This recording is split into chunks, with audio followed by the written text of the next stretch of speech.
Hey guys, what is up? Super K-Man Rocks here, and we are back for my LCK Cup Semifinals overview and analysis video. It is the lower bracket finals here in the LCK. By the end of this video, we are going to know who is going to be taking on Hanwha Life Esports in the grand finals in the LCK to determine, obviously, who goes to first stand, who's representing Korea at the first big international tournament of the year. This is definitely an intriguing matchup on paper. It's definitely a matchup between, current form versus like legacy form, if you really want to put it like that. And we've talked about both of these teams a lot on this channel. If you want to know my thoughts on how the playoffs and just generally the LCK Cup, the LCK Winter Split, how it's gone so far, you can check out the playlist up in the iCard. We've covered every single game so far in the LCK, and we will continue to cover every single game because I'm really excited for today's series. There is a lot to talk about. There are a lot of narratives and storylines going into it, so I don't want to waste your time. Let's go ahead and get into it. If you are new here, what we are going to do is go game by game, talking about the advantages and the disadvantages that each team was able to generate. I'll be giving a player of the game and a dud of the game for each individual game that we cover. And at the end of the video, I will be previewing the finals. We will be talking about the two teams that end up making it there and who I think has the better chance to be the team that wins and moves on to actually represent the LCK at first stand. Who do I think has that momentum advantage, if you will, especially with how the series today went? Obviously, we'll get into it. We preview everything beforehand anyways, but the series did not go as I thought it would. I don't think it went as a lot of people thought it would. No spoilers, but there were definitely a lot more surprises, I think, than I was anticipating, so I'm excited to get into it. I hope you guys are excited. If you are, let me know down in the comments section below. What were you most impressed by in this series? What were you least impressed by in this series? Who over and underperformed your expectations? And did you see this outcome coming more than I did? Always curious to hear your thoughts and opinions down below. But without further ado, let's actually just get into the content. Of course, the series that we are talking about is the lower bracket finals between the number 1 seeded Dplus KIA and the number 2 seeded Gen.G. The top two teams from the regular season, the quote-unquote group stage, whatever you want to call it. Top two I think is generous. Gen.G obviously had a worse record than a team like T1, but because they were in winners group, they ended up getting that number 2 seed. I think that honestly kind of hurt them. I've talked about this on this channel already in both of the series that they've played, but I don't think it was in their favor that they had a gigantic 2-week break at the beginning of the year while everybody else was getting the chance to play stage games, while Hanwha Life was getting the chance to rev itself back up, while a team like T1 was getting the chance to get a lot more comfortable. Even a team like Nongshim was playing significantly more games, right? Like, I don't think Gen.G having that bye week in the first week of the playoffs was actually a good thing for them in the long run, and I think we've kind of seen that so far in terms of the tournament outcome. They really struggled against HLE to be able to find consistency. They end up dropping in that series 3-2. It does go all 5 games, and I think there are some interesting moments to take out of that, but specifically Canyon, Ruler, and Duro all looked incredibly outclassed, if we're being honest. Going up against Hanwha Life, we wanted to see them have that bounce back series against Nongshim. It just did not happen. That, they end up winning it, obviously, but they really didn't. They basically lost that series 4-1. They come out on top in game number 2, and that ends up being a super big blessing in disguise because game 3 drops, game 4 drops, and game number 5 wasn't particularly good for them either. They come out of that series basically by the skin of their teeth. You can look at a player like Duro, who looked like the worst player on the Rift between all 10 players, including players like Fisher and Gideon that don't have nearly as much experience at this level, who are basically rookies in the same way that Duro is basically a rookie. You can look at someone like Canyon, who has continued to really underperform throughout basically the entirety of the winter split. Keen has been basically irrelevant for all of these series on the top side. Ruler's been hit or miss. I thought he was good against Nongshim, but he was not very good at all against Hanwha Life, and Chovy, to his credit, has been world-class. Like, he's been exceptional. He dragged this team across the finish line. I do not think they win that Nongshim series without Chovy. It genuinely is that big of a difference maker. He is still Chovy. He's still playing the way that you would expect him to play. But the rest of this team's got to kick into gear. It's just not clicking right now, and that's what concerns me, and that's what gives me a lot of faith in Dplus KIA going into this series, is because they honestly just have looked so much better in every single way at the start of this year, and I think they match up pretty well individually against Gen.G. When you're talking about players that have really overperformed at the start of this year, the middle of the map has been arguably the best mid-jungle duo in the world so far in 2025. Lucid and Showmaker have been unbelievably good for DK. Lucid feels like he's finally having that breakout split. I say finally. We kind of expected it to happen this year. Year 2 is always a bit better for LCK players in particular. I talk about that a lot on on this channel, but, you know, we wanted to see that progression really take that next big leap because he was so close in summer of last year, and I think he's done that so far in 2025. And of course, having Showmaker, who I think has been the best player in the LCK so far in 2025, having him, you know, direct traffic out of the middle of the map and give them a win condition, it just makes playing towards the early and the mid game a lot easier because he's one of the best skirmishers in the world. He likes this more aggressive style where he is trying to fight 3v3 all the time in the mid game. It really does play to their strengths. Barrel obviously really functions well in that environment. Aiming is a player who I think has really flourished, having some of the, I guess, responsibility taken off of his shoulders.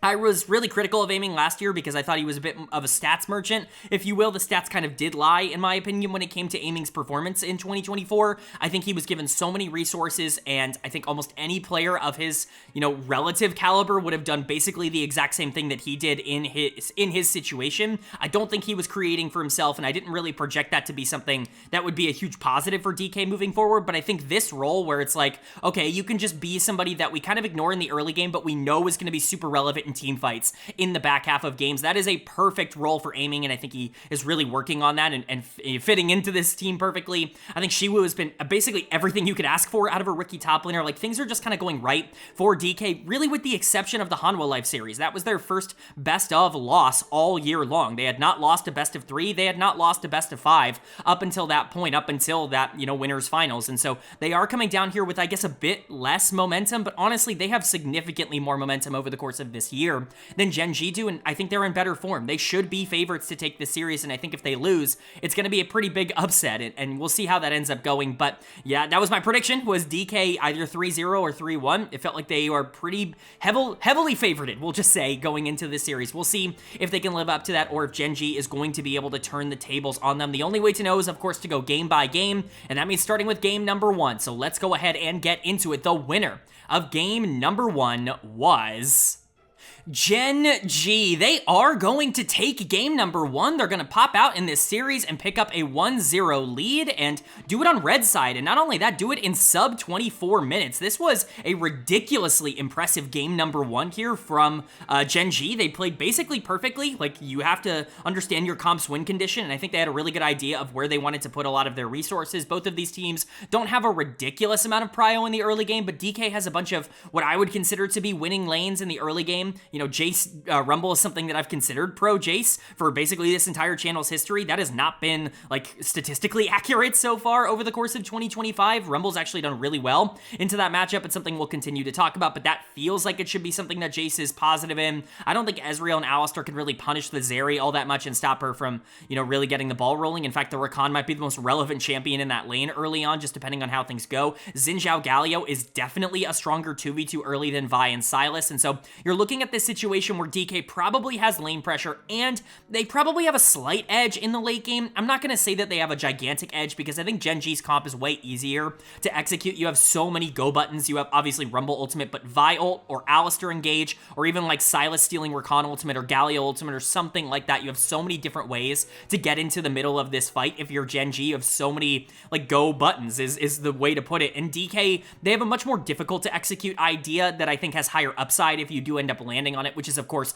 playing around the Zeri win condition. This is a Zeri game. Don't get it twisted. I know Xin Zhao and Jace might confuse you on that front, might try to make you think that they're going for something a bit more aggressive. This is not an aggressive draft. I don't think you want to play this particularly aggressive. I think you need to get Zeri ahead, and she's really the one that's going to win you the game if things end up going right for you for DK. And so for Gen.G to be able to win a lot of the fights in the mid game, to be able to secure a lot of these new objectives around the map, that's kind of what sealed the game. Whoever ended up winning those fights, whether it was Gen.G just having too many go buttons, getting on the Zeri early enough in fights, or blowing up the front line, kind of destroying the front to back, you know, Gen.G being able to win a lot of these objective fights, that was always going to put them ahead. And if DK could get Zeri the gold that she needed in order to kind of facilitate her to be able to win these 5v5s at around 20-25 minutes, then that was probably going to win DK the game. Unfortunately for DK, it just went in favor of Gen.G, but I do think that there is, like, a reason that this game ended so quickly. I don't think this game is ever particularly close going into the late game, depending on how things go in the mid game. So Let's go ahead and talk about it. Obviously, you can talk about a few things for Gen.G.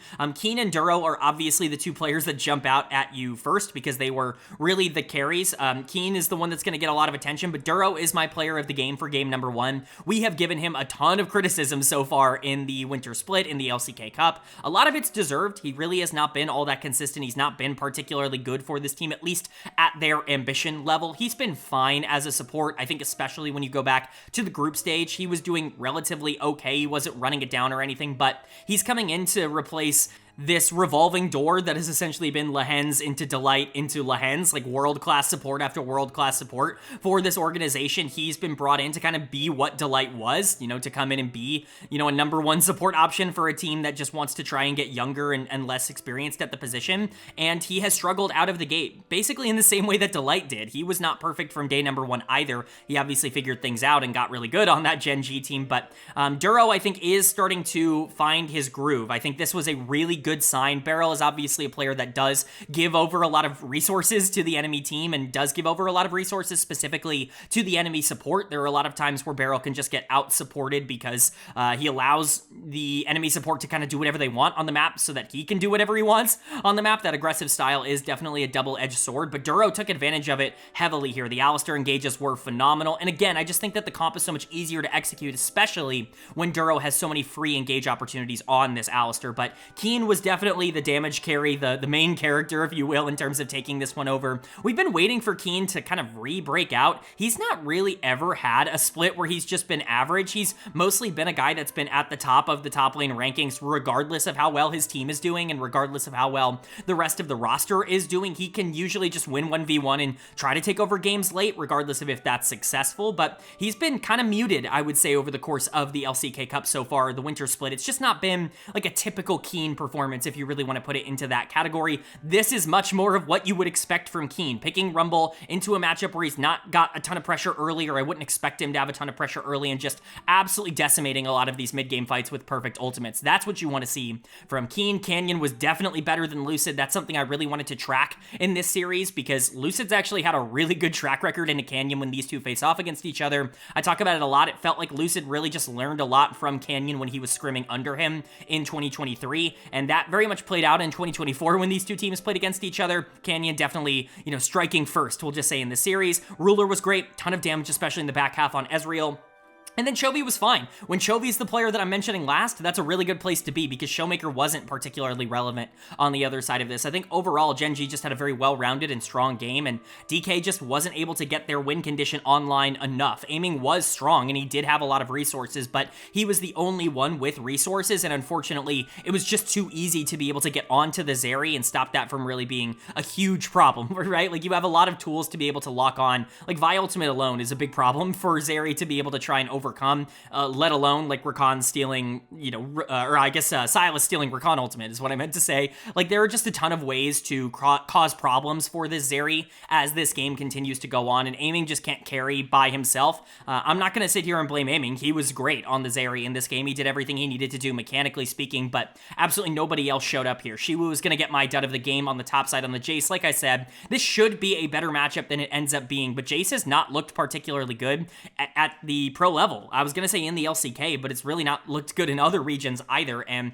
that's just not what I'm expecting. Jace is an incredibly strong champion who has a ridiculous amount of damage output and can really control games right now, and we're just not seeing that happen in pro. It's very interesting to me, but something to continue to monitor. Lucid got out jungled, Beryl got out supported. Like, it happens. You know, you have to be able to turn that around for game number 2. Showmaker was not nearly as good as Chovy or Canyon or really any of the other threats on the other side. He's going to have to be a superstar in this matchup. He's been a superstar all year long, but he's got to be able to keep that up. Aiming was awesome. Like, he did everything he was supposed to do, but this is also a comp that's specifically designed to make sure Aiming has the easiest time in the world. It just didn't end up working out that way. So for DK, you got to turn it around in game 2. If you go down 0-2, then it kind of stops mattering that you had a lot of momentum coming into this, that you were considered favorites coming into this. Winning 3 games in a row against Gen.G in any form that they are in is not a great place to be, although it's not impossible. We saw Nongshim, you know, try to do that and get very close to doing that in the previous previous series, you know, come back from 2-0. It's not out of the realm of possibility, but you don't want to put yourself in that position. You want to win this game 2 and tie the series up, go into a best of 3 that you can definitely win. And for Gen.G, if you can get a 2-0 lead against DK, that erases all preconceived notions of what we expected going into a series like this and immediately makes you the big favorite. You just got to be able to hold on, and that's the exact performance we were looking for from Gen.G. So a big game number 2 to kind of decide the direction of the rest of this series. Who's going to be able to take it? Well, the winner of game number 2 was Gen.G. They are going to take game number 2. They're going to go up in this series 2-0, and we are looking at a very, very bad situation for Dplus KIA just after 2 games in this series, and a fantastic situation for Gen.G. This is genuinely best case scenario. This is not like Gen.G's 2-0 series lead against Nongshim. In that series, it was like, oh, well, they kind of, you know, lucked their way into a 2-0 series lead. Let's see if they can hang on, you know, kind of prove that they can, you know, bounce back from that game number 2 that they probably should have lost that was gifted to them. No, they have dominated this series up until this point. They've been the better team by far, and it's not even necessarily been like Gen.G just popping off or DK just like completely getting run over. It just feels like classic Gen.G where they're always one step ahead. They always understand where they're supposed to be, and they know exactly what the power spikes of their champions are so that they can capitalize on them. It's great stuff. I don't even really love the draft from Gen.G. I think you're kind of putting yourself in a position where you have to play the map really well.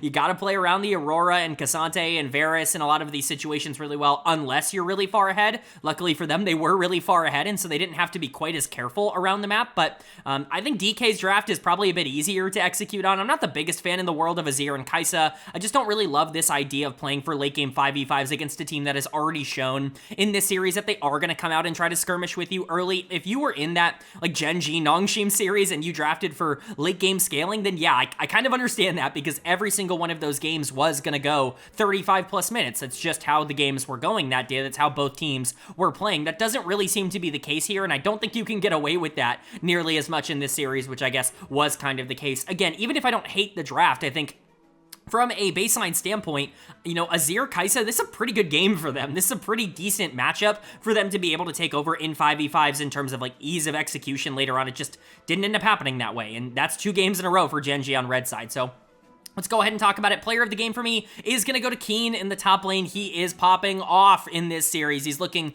phenomenal so far through the first 2 games. The Cassante looked excellent. He was everywhere on the map. This guy was so active around the map. He just was doing a ton of things, and Shiwu was obviously not able to match that really at any point on the Mbessa. This is just another example of when Keen is locked in, when he's trying. Like, it doesn't even really matter what the matchup is. It doesn't even really matter the situation that he's in. Not that Cassante into Mbessa is some sort of unplayable matchup. I'm certainly not trying to say that, but what I am trying to say is that it wouldn't have mattered. This was not a champion difference this game. This was not him playing a champion in Cassante that's overpowered. I think Mbessa is incredibly strong on the other side of this. He just was awesome. He just did everything he was supposed to do in this game, everything you could possibly ask for out of a top-tier top laner, and that's the dream, right? Like, that's the goal. Chovy was awesome in this game on the Aurora. The damage numbers were out of this world. He's just so good at these super aggressive, like, backline destroyers. Showmaker was awful on the other side of this matchup. That's certainly something I'm going to talk about because, like I said, I do think this is a pretty decent Azir game. It's a pretty decent Kai'Sa game, especially if you get those front-to-back fights, but Chovy was just better than both of them in terms of being able to make their lives kind of a living hell throughout a lot of this. Canyon was excellent. He continues to just be better than Lucid. Specifically in the mid game, it just feels like there's a gigantic mental gap right now in the mid game for Lucid, where he's not really able to keep up. Canyon's doing a great job of pressuring advantages. Ruler and Duro were excellent. Really like the way they played this bot lane duo. Duro in particular, once again, very good on the Braum, just outplaying Beryl in a lot of situations. I just love what Gen.G is doing right now. They're just better. There's no other way to say it, and that's definitely not what I expected going into this series. And then for DK on the other side, their stars are just letting them down. The players that have really stepped up over the course of this split, they're just not hitting the same way that they've been hitting for the majority of winter. Showmaker's going to get dud of the game on this Azir. He had to be good. Like, you put a lot of resources in this draft into making sure the Azir is in a good spot. Obviously, Kai'Sa kind of counterbalances that, but Aiming kind of did his job. He was relevant. Him and Beryl were at least trying to stay aggressive. Even someone like Lucid was attempting to not make mistakes in the mid game to allow this team to move forward, but Showmaker was so ineffective, so, I don't want to say useless, but but just not relevant throughout a majority of this game, that you end up in a situation where Chovy is doing like double the damage of the Azir, and that's just not acceptable. You can't really get away with that in a playoff game. This is a really bad time for Showmaker to play the worst series of the entire year. Like, this is really not looking good through the first 2 games. You know, I know Chovy's a monster and that any team would be lucky to have him, but to see him go up against a player in Showmaker who is like perfect for this meta, perfect for this map, and in really good form, and just outplay him, it's ridiculous. Shiwu is obviously kind of failing the vibes check right now against Keen. I'm not super shocked to see Keen just come out in this series and be like way better on the top side of the map, because Shiwu is a rookie and obviously hasn't really been tested all that much. He's looked good in the sample size that he's had, but he hasn't had to do a whole ton for this team because Lucid, Showmaker, Aiming, Beryl, they've been much more relevant to the team's success. I think now that he's actually going into a top laner that is going to punish him a bit harder, you know, is going to play a little bit more aggressive in these matchups, and Keen, trust me, is playing really well here. He's just not on that same level. Lucid was pretty inactive, but I don't think this game was as much his fault. I do think he needs to do way more in the early game, specifically in this game. I get that you scale better, right? Like, if you get to these 5v5s at 35 minutes, theoretically, you actually are in a pretty decent spot, but the problem with that is that Gen.G just has such a gigantic lead around these mid-game skirmishes that are going to take place around Otacon and around Void Grubs and a lot of these early dragons, that if you're not contesting them in these areas, they're just going to get everything for free, and that's exactly what happened. Aiming's been great. Aiming's been the best player on this team. I think Beryl had a fine game on the rel. He wasn't the biggest problem. This bot lane was not the problem here. To me, the biggest problem was Showmaker in the mid lane. Like, this Azir just needed to be better, and he wasn't. He wasn't really relevant at all in terms of the damage, and that's just not good enough. And now they're going into game number 3 down 0-2. One more loss, and they're swept, not only out of the semifinals, but out of the playoffs. They were the number 1 seed. They were undefeated in the regular season in the group stage going into this, and they could be out before the finals. That would be an absolute disaster for DK, but Gen.G is on fantastic pace. I would argue this is the best that they have looked all year long so far in these 2 games, but you have to be able to close it out. We've already seen Gen.G struggle to be able to close out a 2-0 lead. Hopefully that doesn't happen again here, but a massive game 3. Can DK stay alive, or is Gen.G going to sweep them out of the playoffs? Well, the winner of game number 3 was Gen.G. They are going to take game number 3. They're going to take this series 3-0, and they will be pulling out the brooms to clean sweep Dplus KIA out of the playoffs. How did we get here? How is this even a result that was possible? It's actually ridiculous to see the turnaround that both of these teams underwent,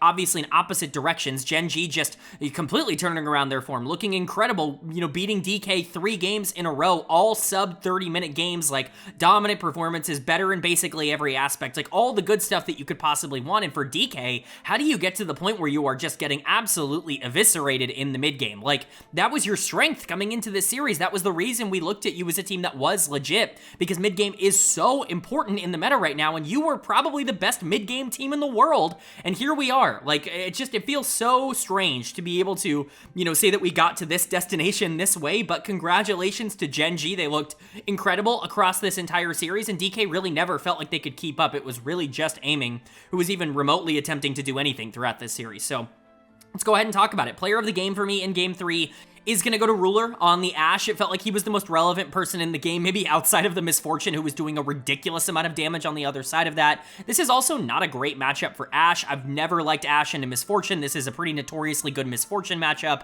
even if MF has also been a champion, kind of similar to what we talked about with Jace, that has just not performed to my expected power level of the champ. It feels like she's getting picked in good spots with good setup around her, and it's just not really working out. Like, Ruler was more relevant on the Ashe in this game, and that's just not something that you would expect out of this matchup, but you got to give credit to Ruler. He did bounce back in that series against Nongshim. He was super important down the stretch. Even if he wasn't perfect throughout those games, there were definitely some games, some performances in their losses, especially where he was not looking ideal, but this was an awesome series from him, and Duro in particular also really helped, but I was really close to giving player of the game to Canyon, mostly because I think this Zyra is just like an Omega pick in this game. Like, I don't understand how DK ever deals with Zyra in the mid game. Like, I think this is such a strong draft choice to pick on R3 to make sure that Canyon ends up getting with what they already had. They had Lilia, they had the Misfortune, and they had the Nautilus. Like, Zyra just immediately gives you so much prio in this game. I think it was probably like I don't want to say the dagger, the nail in the coffin or anything like that, because that's, you know, a little bit too strong for what is essentially the 6th pick in the draft, but Canyon certainly had a lot easier of a time this game because the Zyra was just so relevant as a champion, and you got to give him a lot of credit. But player of the series as a whole for me is going to go to Keen on the top side. With how I've talked about this series, series, this should be pretty obvious. This dude was really excellent across all 3 of these games. It really felt like he was able to kind of get, the keen version of himself back out there. That's what we've been wanting to see. The Gangplank game was probably the least relevant of the 3, but it was still very valuable overall. Obviously, Zyra ends up helping out this lane a ton. Typically speaking, you're not going to expect Gangplank to do it a ton in the early game against a champion like Gnar, but I think with Zyra, he actually does have quite a bit of prio, and if you are going to, leave him on a side lane, he's still going to be useful in the late game, and his damage numbers definitely reflected that. He was right up there, regardless of the fact that he wasn't really all that relevant through the first couple of portions of the game, and this was his weakest game of the series. Like, he just mega-gapped Xiwu on the other side.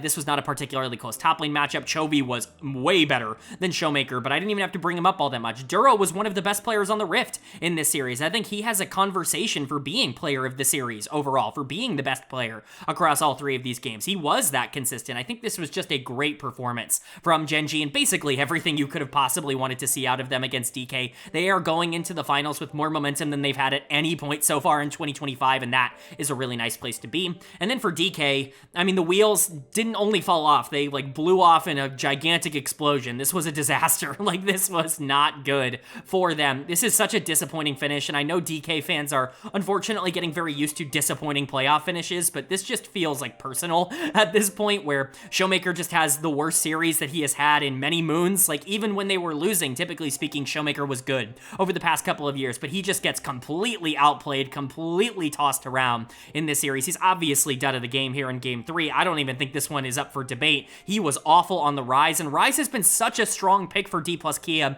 over the course of this whole year. We've been talking about it. This has kind of been their ace in the hole. They've looked basically unbeatable with the Rise, and it just looked unplayable in this game. It wasn't good. Lucid was completely outjungled by Canyon in game number 3. I think he played this Lilia game really poorly, but the Zyra was just always going to have a ton of pressure, and so how much of that do I put on him? How much of that do I put on the draft? I mean, he first picked Lilia. This is kind of what we saw coming. Xiwu was mega outclassed on the top side, just generally the top side of the map. Xiwu, Lucid, Showmaker, they all got outplayed. Aiming and Beryl were fine. Aiming in particular had a really good series. It just didn't end up mattering. I think we're seeing, I don't want to say 2024 Damwon come back, or 2024 Dplus KIA come back out, because I don't think that's an accurate, representation. This was much worse than 2024 Dplus KIA, but the problem that team had last year is Aiming was their #1 option, who was getting a lot of the resources, and I think they learned the hard way that if Lucid and Showmaker aren't carrying games, if they're just going to be neutral pieces out of the jungle and mid position, you're probably not going to beat the top teams. If they're going to be the second best mid laner and the second best jungler in the series, you're worse than their opposition, then they're probably not going to win a lot of these games, and it doesn't really matter how well Aiming plays. It's basically irrelevant what he ends up doing on this team if those two don't show up, and that was unfortunately the case here, but I think this was one of Aiming's best series in a very long time. I think he actually was phenomenal here. This wasn't just one of those, Aiming gets a lot of resources and has a lot of gold, and so his numbers look really good kind of series. He actually was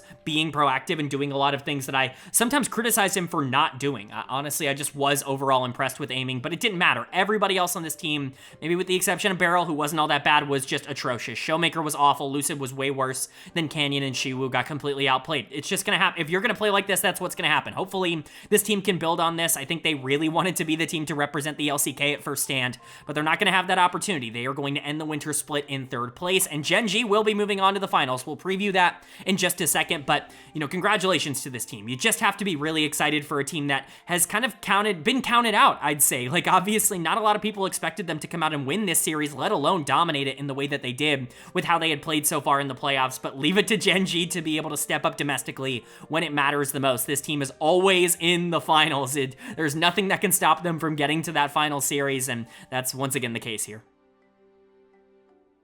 But that's going to bring us into my preview of the LCK Cup Finals, the LCK Winter Split Finals that you can see up on your screen now. Hanwha Life Esports taking on Gen.G. We've kind of moved away from some of these preview graphics that we've done in previous years. I want to start bringing them back, and so we're going to start here with the finals, at least for these upcoming series that we have. And obviously in the LCK, it's a rematch of what we got in round number 2. Hanwha Life coming out on top in that series, but it's certainly not guaranteed for them to be able to win it. You can see in the middle of of your screen, it's 3-4 so far this year in favor of Gen.G because they 2-0'd them in the group stage. In the regular season, Gen.G came out swinging in that first series of the year for them, and they looked excellent there. Hanwha Life obviously just barely scraping out a 3-2 win in their best of 5, but neither team necessarily looking phenomenal. I think Hanwha Life definitely looking better in that series, but there are reasons to believe that Gen.G has more in the tank now than they did then. So let's go ahead and talk about it. I think obviously the main matchup that everybody is going to be looking at, me included, that is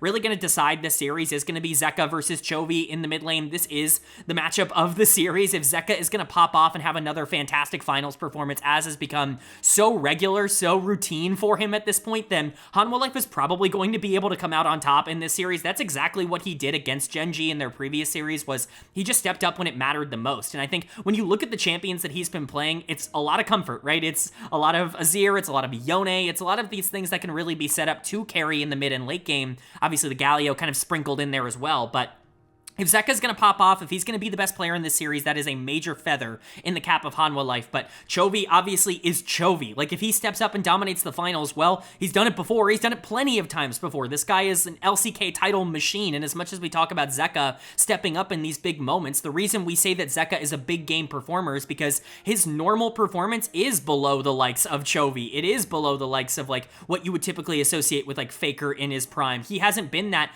A+, like, tier mid laner for the entirety of his career. He only plays like that in big moments. The reason we don't call Chovy like a big game performer is because he's good all the time. It's not a big leap. It's not a big upgrade in terms of what you're getting in the regular season. He's already the best player in the regular season. So when he's the best player in a lot of these domestic LCK finals, it doesn't stand out nearly as much. It just feels like a regular Chovy performance. I don't want to sit here and try and pretend like Chovy has not been unbelievably good in LCK finals. Historically, he's been very good in these matchups. And so I think whoever ends up being the better of these two mid laners, and I think it could fluctuate throughout a best of 5 series. I think that's going to matter a lot. But then you're looking at matchups like Peanut versus Canyon. Obviously, that's ginormous. You have Peanut, who's like a full facilitator, but has started pulling out the Nidalee and looking phenomenal on that. I got some criticism for saying that, over saying that Peanut isn't very good at Nidalee. Like, obviously, he was good at Nidalee on Rocks Tigers. He was good at Nidalee on T1 when he was playing on those teams. He has not been good on Nidalee in 3 years. Like, it has been a good while, probably since Nongshim, where it really felt like he could take over games in that kind of way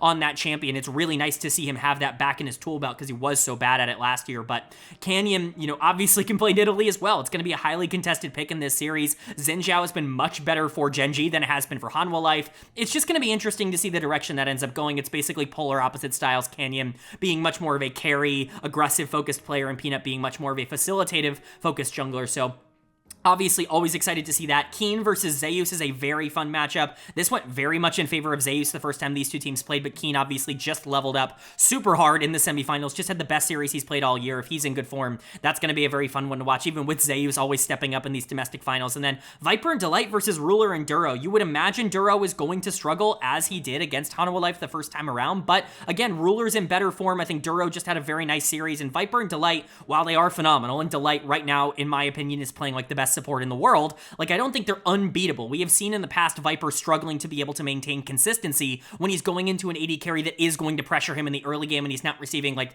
the full package of resources from his team or from his jungler. I think Ruler could potentially get out to a lead here, but I mean, these are some of the best players in the world, right? This is a super close matchup. Whoever you wanted to favor, I think, is up to you. For me, right now, I'm favoring Hanwha Life 3-2, if only because they won the first series. I honestly think this is a lot closer to being a 50-50 in my mind. Whoever shows up on the day, I think, will be better. But like I said, Zeka and Chovy are going to determine a lot in the middle of the map, and I, for one, am really excited to see who it ends up being. All right, but that is going to do it for my LCK Cup semifinals overview and analysis video. Up on the screen, the final bracket here. Hanwha Life, Gen.G, the final two teams here in the LCK Cup. The winner of that series will be representing the LCK at the First Stand tournament here, the big Winter International, and honestly, both of them would be phenomenal representatives. I think Hanwha Life is obviously in great form, and if they can beat Gen.G twice, they've more than earned it, but Gen.G, like, the upside of that team, if everything is clicking is still some of the highest in the entire world. There was a reason on paper I had them as the #1 team in the LCK and the #1 team in the world going into the year, maybe only behind Billy Gaming, who I think is also excellent. But both of these teams are phenomenal, and I think whoever comes out on top will end up earning it for sure. So I'm excited. I hope you guys are as well. But that's going to do it. If you enjoyed the video, leave a like. It really does mean a lot to me. Lets me know you guys are enjoying the content, and it does help get this video out to a lot more people, which I'm always very appreciative of. If you're new here, hit the subscribe button. Of course, we will be covering the LCK finals on this channel, as well as all of the other playoff finals that are coming around the corner for the 3 other major regions, the LTA, the LEC, the LPL. All of them are kicking into gear. First Stand is right around the corner. We'll, of course, be covering that tournament on this channel as well. If you're interested in a comprehensive overview of everything going on in LoL esports, this is the place for it. Hit subscribe and hit that bell so you can be notified when those videos do go live. But of course, with all that being said, I hope you all are having a great day. I hope you continue to have a great day. And I will see you all